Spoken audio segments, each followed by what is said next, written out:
Shalom, shalom, shalom à tous. Shalom bien-aimés, vous qui m'écoutez ce matin. Je suis votre frère, l'évangéliste Teddy Elvis Mapuka. Voilà, nous sommes toujours dans notre émission du matin de 5 minutes pour sauver. Là ce matin, j'ai encore une pensée du Seigneur et j'aimerais partager avec quelqu'un ce matin. Vous savez que si vous m'écoutez, faites un signe de la main. C'est important, faites des signes, partagez ce message à un maximum de personnes ce matin.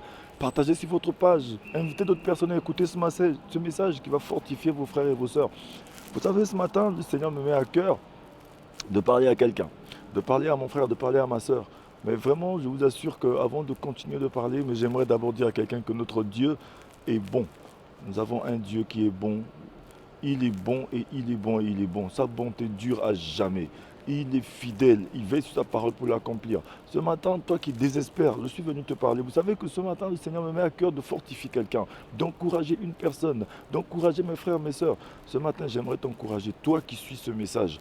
Toi qui suis ce message, quel que soit là où tu te trouves, c'est possible que ta vie puisse changer. C'est possible de revenir vers Dieu encore. Tant que tu es encore en vie, c'est qu'il y a de l'espoir. Et ce matin, cet espoir, si tu t'accroches à cette parole, elle peut te faire du bien.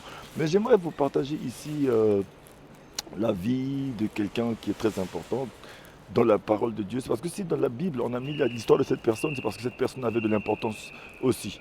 Parce que cette personne, par son témoignage, cette personne a vécu quelque chose de merveilleux. Et toi aussi, tu dois marquer ta génération. Toi aussi, ta vie doit devenir un témoignage.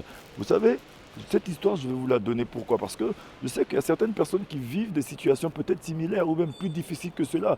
Mais le Seigneur veut faire de ta vie un témoignage. C'est pourquoi je vais ici te lire juste le passage dans le livre de 1 Samuel 1, verset 11. Je vais commencer à partager. C'est l'histoire de Anne, cette femme qui a souffert dans la Bible. Elle a vraiment souffert. Mais le Seigneur est venu dans sa situation. Toi aussi, il peut venir dans ta situation ce matin, si seulement tu crois. Jésus a dit, si tu crois, tu verras la gloire de Dieu. Je vais lire ce passage à vous qui me suivez ce matin. Le Seigneur va vous faire du bien. Accroche-toi à cette parole, elle va te faire du bien. Je lis l'histoire de Anne. La parole de Dieu dit ceci.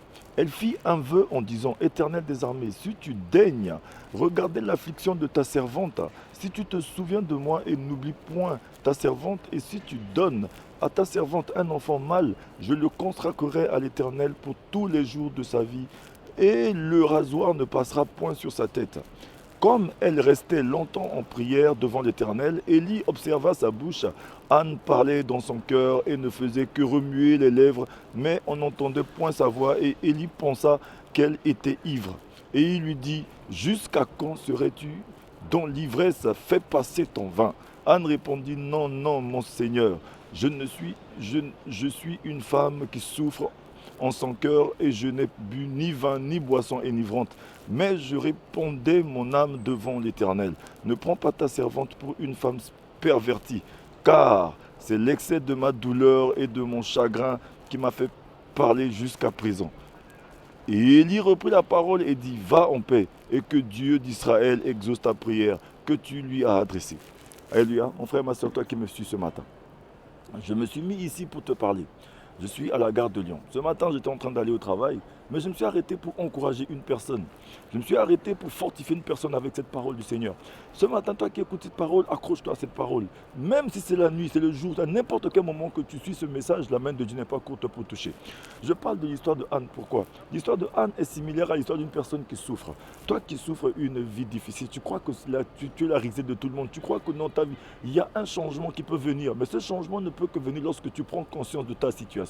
Lorsque tu te retournes, tu regardes que non, tu es à terre et que tu dois te relever. Alléluia. Cette femme, elle avait de la douleur dans son cœur. Elle a tellement souffert pendant des années. Anne a souffert des années, mon frère, ma soeur. Parce qu'elle était une femme aimée, elle était une femme légitime, elle était mariée, elle vivait dans la maison de son mari. Mais il y avait une coépouse dans cette maison-là. Cette coépouse, qui était une seconde femme, qui était là avec elle, mais cette femme avait un enfant. Et cette femme se moquait d'elle. C'est comme toi aujourd'hui. Tu es venu le premier. Tous les matins dans ton travail, tu arrives avant tout le monde.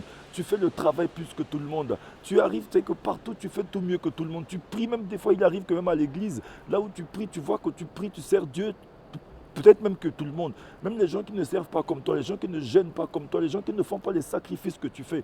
Mais tu te rends compte qu'ils sont en train de prospérer, mais toi tu ne prospères pas. Le matin, tu arrives, tu travailles plus que tout le monde, tu arrives avant tout le monde à l'heure, tu pars à la fin de l'heure après tout le monde, mais tu te rends compte que les gens prospèrent et progressent, mais tu ne progresses pas. Tu es fidèle, tu tiens bon, tu es là tout le temps, mais tu ne vois rien changer.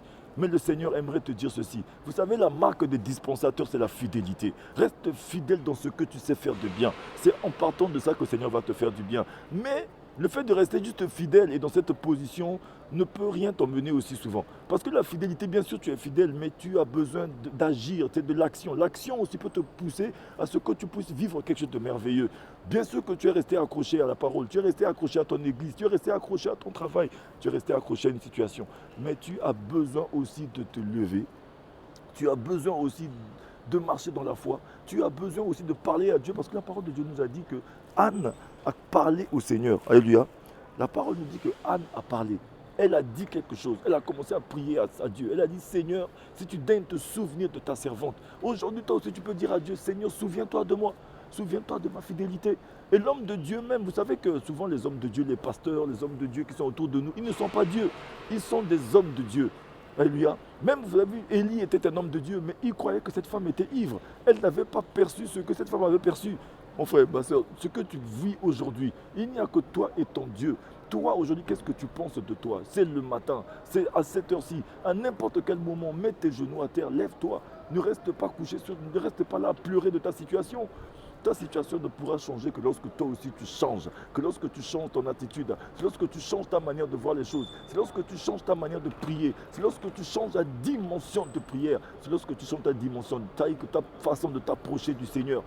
L'homme de Dieu devient efficace dans ta vie lorsque toi tu t'es décidé. L'homme de Dieu peut prier, mais si toi personnellement tu n'as pas la décision de te lever et de marcher convenablement, tu ne vivras jamais rien. Mais aujourd'hui, j'aimerais dire à quelqu'un, toi qui suis ce message, Dieu veut te faire du bien. Toi aussi, il peut changer ta situation comme il a changé la situation de Anne. Parce que Dieu, il laisse souvent certaines choses autour de toi, des choses qui perdurent, qui durent, qui continuent à te pousser. C'est juste pour te pousser à l'excellence.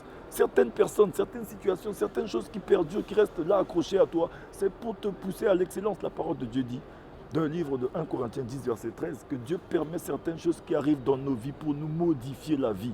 Certaines de ces choses qui t'arrivent, ce n'est pas pour te faire du mal, c'est pour te modifier la vie. Ce matin, je suis un oiseau qui emmène que la bonne nouvelle. Je suis venu te dire de la même manière que Dieu est venu dans la situation de Anne, il vient aussi dans ta situation. Il peut te faire du bien ce matin, mon frère, ma soeur.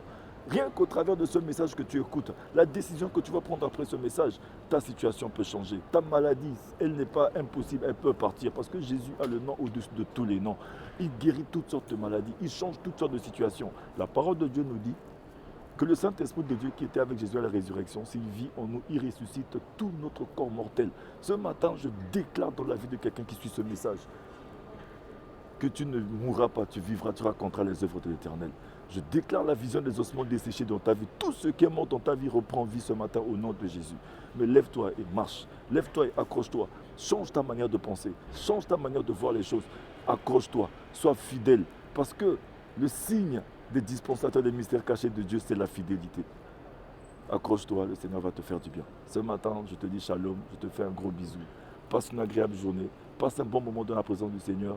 Sache seulement ceci, que ton Rédempteur est vivant et il s'élèvera le dernier pour toi. Il te fera du bien. Soyez bénis, soyez bénis, soyez bénis.